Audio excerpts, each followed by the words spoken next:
अस्सलाम वालेकुम viewers, welcome to my channel. Toilet paper rolls तो हम सबके घरों में यूज़ हो रहे होते हैं। इनको यूज़ करने के बाद हमारे पास इस तरह से कुछ कार्ट्रिजेस रह जाती हैं, तो आज हम इनका यूज़ करेंगे। वीडियो स्टार्ट करते हैं। सबसे पहले हम पार्टी पॉपर्स बनाते हैं। तो पार्टी पॉपर्स बनाने के लिए आप कार्ट्रिज को स्ट्रेट रख लें और इसके ऊपर हमने बलून लगाना है। तो बलून कोई भी कलर का हो सकता है, आप स्ट्रेच करके इस तरह से कार्ट्रिज के ऊपर लगा लें और लगाने के बाद आप ये बलून वाली साइड नीचे की तरफ कर दें और पेपर्स ले लें। कोई भी कलर के पेपर्स जो आपको अच्छे लगते हैं वो आप ले सकते हैं। इस तरह से आप इन पेपर्स को फोल्ड कर लें और फिर सीजर की मदद से इसके छोटे छोटे पीसेस बनाने हैं। तो यहाँ हम काफ़ी छोटे छोटे पीसेस बना रहे हैं। अब हम इन पीसेस को अंदर प्लेस कर लेंगे और फिर इलेक्ट्रिक टेप की मदद से जो बलून है उसको सिक्योर कर लेंगे। आप कोई और टेप भी यूज़ करना चाहे तो कर सकते हैं। अब आप जब बॉटम की साइड पे देखेंगे तो नीचे बलून की तरफ देखेंगे, थोड़ा सा पॉइंटेड सा हो रहा है यहाँ पे बलून। तो जब आप इस तरफ पकड़ के स्ट्रेच करेंगे तो जितना मटेरियल है वो बाहर आ जाएगा। स्ट्रिंग लाइट्स या फिर फेरी लाइट्स हम सब के घरों में आजकल यूज़ होती हैं। डेकोरेशन के लिए हम यूज़ करते हैं और ये बहुत ही अच्छी लगती हैं। तो जब हम इनको यूज़ कर लेते हैं उसके बाद जब हम इस तरह रखते हैं इनको तो ये काफ़ी उलझ जाती हैं। इनको सुलझा के रखने के लिए भी आप इन ट्यूब्स का यूज़ कर सकते हैं। तो आप प्लग की साइड से पकड़ें और इस तरह से जो वायर है इस ट्यूब के गिर्द घुमा लें और अब ये सिक्योर रहेगी और नेक्स्ट टाइम यूज़ के लिए अब आप इसे कहीं पे भी प्लेस कर सकते हैं। हम सब के घरों में डिफरेंट किस्म की कॉर्ड्स पड़ी हुई होती हैं। जब हम इस तरह से इनको साथ रखते हैं तो ये टैंगल्ड हो जाती हैं।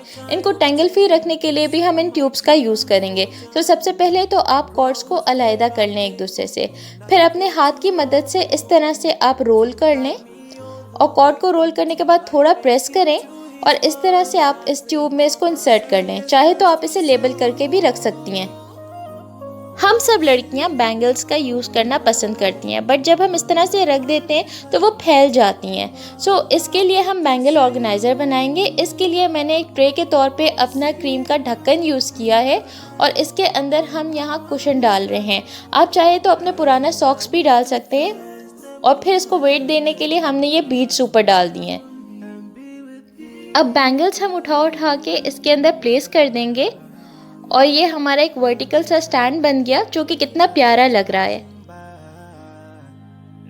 अक्सर जब हम नीडल्स रखे हुए होते हैं या फिर हमारी स्कार्फ पिन्स होती हैं, अगर हम इस तरह से इनको रख देते हैं तो पॉइंटेड होती हैं और उनको चुभने का डर होता है। तो उसके लिए हम यहाँ पे पिन कुशन बनाएंगे। उसके लिए हम अपनी ट्यूब ले ली और उसके अंदर ये हमने कुशन लिया है और इस तरह से इसको दबा दबा के हम इसकी कुशनिंग कर देंगे।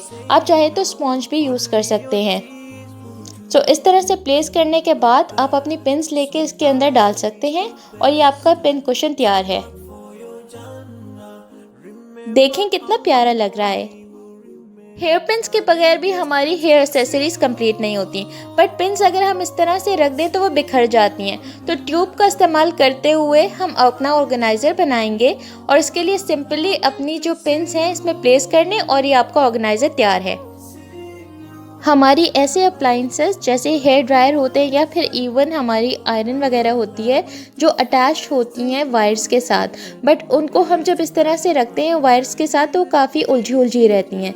तो इनकी वायर्स को सुलझा के रखने के लिए इस तरह से हाथ के गिर्द आप अपनी वायर को घुमा लें और इस तरह से दबा के और ये आपकी जो कार्ट्रिज है इसके अंदर इंसर्ट कर दें। अब ये सुलझी रहेंगी। स्टेशनरी ऑर्गेनाइज़र बनाने के लिए भी हम यूज़ कर सकते हैं इन्हीं ट्यूब्स का। यहाँ हम एक एम्प्टी बॉक्स यूज़ कर रहे हैं परफ्यूम का। आप चाहे कोई और बॉक्स भी यूज़ कर सकते हैं, इवन शू बॉक्स यूज़ कर सकते हैं। इसके जो अंदर के फ्लैप्स थे उनको हम अंदर की तरफ मोड़ दे रहे हैं और अपनी ये जो ट्यूब्स हैं इसके अंदर हमने प्लेस कर दी। अब हम अपनी पेंसिल्स और जो हमारे पॉइंटर्स हैं उनको सेपरेट करके इसके अंदर प्लेस कर देते हैं और सीजर भी प्लेस कर लेते हैं और ये देखें कितना प्यारा ऑर्गेनाइज़र रेडी है हमारा। हेयर बैंड्स ऑर्गेनाइज रखने के लिए भी हम इन ट्यूब्स का यूज़ कर सकते हैं। हेयर बैंड्स इस तरह जो बिखरे पड़े होते हैं उनको आप इस तरह से प्लेस कर लें ट्यूब्स के अंदर और अब आपका हेयर बैंड ऑर्गेनाइज़र भी रेडी है। रैपिंग पेपर्स की भी शेप बरकरार रखने के लिए हम इन ट्यूब्स का यूज़ कर सकते हैं। सो सिंपली अपना रैपिंग पेपर लें और इस तरह से उसको रोल कर लें। रोल करने के बाद आप अपनी ट्यूब इसमें प्लेस कर लें और अब आप देखें कि ये शेप इसकी ख़राब नहीं होगी। अक्सर बच्चों के छोटे छोटे से क्लिप्स पड़े होते हैं हमारे ड्रॉजर्स में, जो जब इस तरह से हम रखते हैं तो वो बिखर जाते हैं और हमारी चीज़ों में अड़ रहे होते हैं। तो उनको ऑर्गेनाइज रखने के लिए भी आप ट्यूब्स का यूज़ कर सकते हैं। सिंपली क्लिप्स को इस तरह से उसके साथ अटैच कर दें और आपका ये प्यारा सा ऑर्गेनाइज़र रेडी है। हमारी डेली वेयर की ब्रेसलेट्स हम अक्सर ड्रेसिंग टेबल पे यूं ही छोड़ देते हैं और इस तरह से जब वो आपस में रहती हैं तो वो टैंगल रहती हैं। तो उसके लिए हम एक वर्टिकल ऑर्गेनाइज़र बना लेते हैं। सिंपली ब्रेसलेट्स को इसमें प्लेस कर लें और अब आप देखें कितनी प्यारी लग रही हैं। ट्रैवलिंग के दौरान जब हम अपने नेकलेसेस कैरी कर रहे होते हैं तो अक्सर हम उनको इसी तरह प्लेस कर देते हैं, जिसकी वजह से वो उलझ जाती हैं। उनको सुलझाना एक सर का दर्द बन जाता है। तो इनको सुलझा के रखने के लिए भी हम इन ट्यूब्स का यूज़ करेंगे। आप नेकलेसेस को इस ट्यूब में से क्रॉस करा लें। एक एक करके सारे ही नेकलेसेस जो आपने कैरी करने हैं वो इस तरह से ट्यूब में से क्रॉस करा लें और उसके बाद आप इनको टाई कर लें। हर नेकलेस को अलग अलग ही टाई करना है।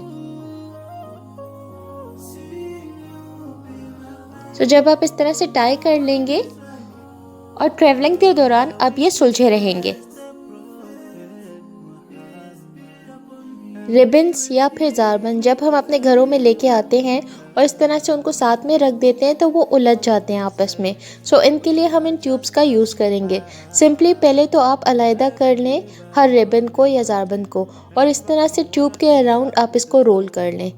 अब इस तरह से आप इसको प्लेस कर लें और यूँ प्लेस करके आप इस तरह से रख सकते हैं और ये सुलझे रहेंगे। तो चलें जी, DIY सॉक्स ऑर्गेनाइज़र भी बना लेते हैं। सॉक्स को जब हम इस तरह से कंटेनर्स में रख लेते हैं तो उनके पेयर्स आपस में मिल जाते हैं और हमें टाइम पे सॉक्स मिलते नहीं। सो इस तरह से कंटेनर में आप पहले ट्यूब्स को इस तरह इंसर्ट कर लें और अपने सॉक्स लें और उनके पेयर्स को आपस में साथ एक के ऊपर एक रखने के बाद इस तरह से रोल कर लें। तमाम सॉक्स को आप इस तरह से रोल करके इंसर्ट कर लें ट्यूब्स में और अब आपका DIY ऑर्गेनाइज़र रेडी है। अब आपके सॉक्स के पेयर्स हमेशा आपको साथ ही नज़र आएंगे। बच्चों के लिए अक्सर हम छोटी छोटी सी कार्स ले आते हैं खेलने के लिए, पर बच्चे खेल के उनको इधर उधर रख देते हैं और वो हमें तंग करती हैं। सो इस तरह से आप एक कंटेनर ले लें और कंटेनर के अंदर आप इन ट्यूब्स को प्लेस कर लें और इस तरह से हम एक छोटा सा गैरेज बना देंगे। एक बच्चे के लिए गेम भी हो जाएगा अपनी कार्स के साथ खेलने के बाद उनको प्लेस करने के लिए। सो इस तरह से ट्यूब्स के अंदर ये कार्स को आप प्लेस करें। अब ये डिस्प्ले पे भी अच्छी लगेंगी और बच्चा इनको खेलने के लिए इनमें डाल भी देगा। कार्टेजेस की मदद से बहुत प्यारे प्यारे कैट टॉयज बनते हैं। सो यहाँ पे हम एक कैट टॉय बनाएंगे। इसके लिए हम कार्टेज के अंदर एक होल कर रहे हैं। यहाँ मैं हेयर पिन की मदद से एक होल कर रही हूँ। इस तरह से होल करने के बाद इसके अपोजिट एंड के ऊपर भी आपने इसी तरह से होल करना है। सो दूसरे एंड के ऊपर भी मैं यहाँ पे एक होल कर दे रही हूँ।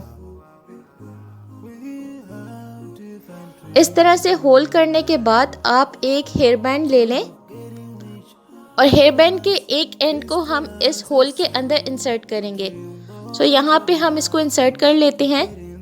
इंसर्ट करके आपने यहाँ उंगली की मदद से इसको होल्ड करना है और दूसरा होल जो हमने बनाया था उसमें सेम इसी तरह से आपने इंसर्ट करना है हेयर बैंड के दूसरे एंड को।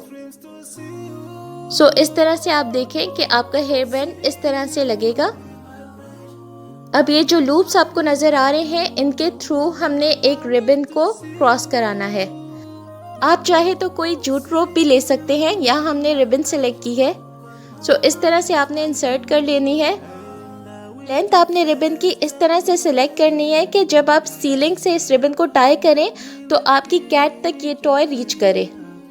सो यहाँ पे जो भी आपने लेंथ सेलेक्ट की इस तरह इसको सेलेक्ट करने के बाद आप इसको कट करने सीजर से और इस रिबन को टाई कर ले सीलिंग से। अब आपकी कैट बहुत मज़े से इस टॉय के साथ खेलेगी।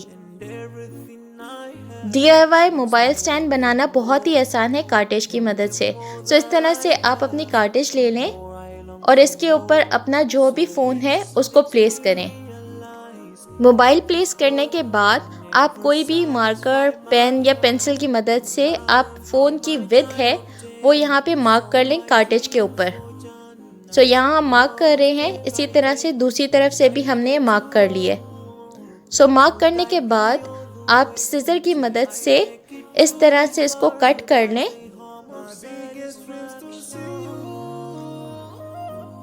सो आप एक रेक्टेंगल सा काट लेंगे थोड़ा सा, और दूसरी तरफ भी आपने सेम लेंथ से काट लेना है रेक्टेंगल ही। तो दोनों साइड से काटने के बाद आप इस तरह से देखें कि ये इस तरह से लगेगा। अब आप अपना मोबाइल लें और इस तरह से आप इसको प्लेस कर लें, तो अब आपका ये स्टैंड रेडी है। इयररिंग्स या फिर रिंग्स अक्सर हमारी ज्वेलरी कलेक्शन में पड़ी होती है, बट इस तरह से जब हम रिंग्स रख देते हैं तो वो हम भूल भी जाते हैं कि कौन सी रिंग कहाँ रखी। तो इनको प्लेस करने के लिए हम एक ऑर्गेनाइज़र बनाते हैं। तो कार्टेज के एक स्पॉट पे आप यहाँ पे होल बना लें। यहाँ मैं अगेन एक हेयर पिन की मदद से होल बना रही हूँ, और इसी के अपोजिट एंड पे आपने होल बनाना है। दोनों साइड पे होल बनाने के बाद आप इसी के नीचे 3 होल्स बनाएंगे टोटल। सो एक साइड पे हमने 3 होल्स बना लिए और यही हमने दूसरी साइड पे कर लिया। सो दोनों साइड पे हमने 3-3 होल बना लिए, और अब एक वुडन स्टिक लेंगे और वुडन स्टिक लेके हमने यहाँ पे इस कार्टेज के थ्रू क्रॉस करा लिया। तो हमने तमाम तीनों होल्स के थ्रू एक एक स्टिक क्रॉस करा ली। अभी इस तरह से प्लेस करने और अपनी रिंग्स और इयररिंग्स आप इस ऑर्गेनाइज़र में प्लेस कर सकते हैं। यूँ देखें हमारा कितना प्यारा सा एक ऑर्गेनाइज़र बन गया। कार्टेज की मदद से पिलो गिफ्ट बॉक्स बनाने के लिए सिंपली आप कार्टेज को लें और इसके 2 एंड से पकड़ के इसको अंदर की तरफ प्रेस करें। तो जब आप इस तरह से प्रेस करेंगे तो इस तरह की शेप बन जाएगी, और इसके जो एजेस है उसको आप थोड़ा पॉइंटेड कर लें। सो इस तरह से ये एंड हो गया। अब आपने दूसरी तरफ से भी ये करना है, बट इस तरह करने से पहले आप अपना जो भी गिफ्ट है वो अंदर प्लेस कर लें, और जैसे आपने पहले प्रेस किया था इसी तरह से यहाँ पे भी आप प्रेस करके एक पिलो की शेप दे देंगे। अब आप एक रिबन ले लें और रिबन लेके आप इस तरह से गिफ्ट को टाई कर लें। सो यहाँ हम टाई कर रहे हैं रेगुलर जिस तरह हम गिफ्ट लेके और उसको टाई करते हैं। सो इसी तरह आपने टाई करना है, और ये बो बना के एक्स्ट्रा रिबन को आप कट कर लें, और ये आपका गिफ्ट रेडी है। ट्रैवलिंग के दौरान हमें नाइफ जब कैरी करनी चाहिए तो उनको सिक्योरली कैरी करना चाहिए, क्योंकि नाइफ शार्प होती हैं और हमें नुकसान दे सकती हैं। सो इस तरह से हम ये ट्यूब का यूज़ करेंगे। सिंपली नाइफ को प्लेस कर देंगे ट्यूब में और इसका पॉइंटेड एंड जो है वो अंदर की तरफ कर देंगे। अब जहाँ से ये पॉइंटेड एंड था वहाँ से आप थोड़ा सा फोल्ड करेंगे और बाकी नाइफ को भी इसी के अंदर पकड़ के फोल्ड कर देंगे, और हेयर बैंड की मदद से आप इसको सिक्योर कर लें। चाहे तो सेलो टेप भी आप लगा के इसको मज़ीद सिक्योर कर सकते हैं। अगर आपको हमारी वीडियो पसंद आई तो इसको लाइक करें, चैनल को सब्सक्राइब करें, दोस्तों के साथ शेयर करें और कमेंट बॉक्स में मेंशन करें कि आपको इसमें से कौन सी टिप्स ज़्यादा पसंद आई। टेक केयर, अल्लाह हाफिज़, clean and organize with me always.